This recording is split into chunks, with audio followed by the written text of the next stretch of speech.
So, another video po para po sa ating procurement documents. Ito naman po ay Notice of Award.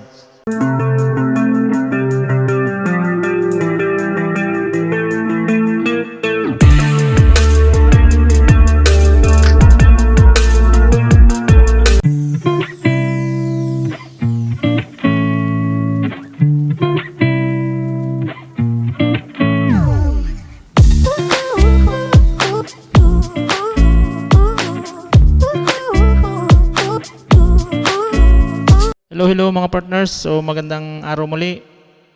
So another video po para po sa ating procurement documents. Ito naman po ay Notice of Award. So let's go po.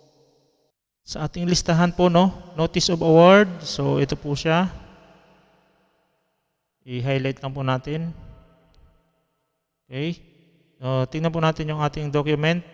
So same, ito po ay document galing sa ating Bids and Award Committee or sa ating BAC Committee. So, Republic of the Philippines, province, ilagay lang po kung anong province, municipality or city, then barangay. Office of the Bids and Award Committee, ang title po ay Bids, Notice of Award. So, nakapag-invite na po ng mga bidders. Then nakapag-submit po yung mga bidders ng kanilang quotation, ng kanilang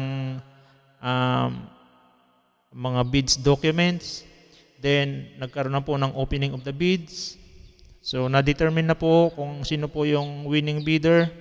So this time po, kailangan na po ng BAC committee ng barangay na i-award kung sino man po yung naging winner po sa bidding, So, ito po yung ating document. Ilalagay lang po yung... So, ang gagawa rin po nito, ang BAC Committee Secretariat, Ilalagay po ang date. Then, dito po ilalagay po yung name ng bidder. Yung winner po na bidder, Ilalagay yung name, yung address, Then, Sir, Ma'am, we are happy to notify that the project pertaining to the following project material so ilalagay po dito kung anong project po, material or articles description was awarded to you, being the bidder with the lowest calculated bids with the corresponding contract price. So ito po yung details ng ating procurement, Name of the project. So sample lang po yan, example, Then yung winner bidder, yun po yung pangalan na ilalagay kung sino po yung winning bidder. Okay?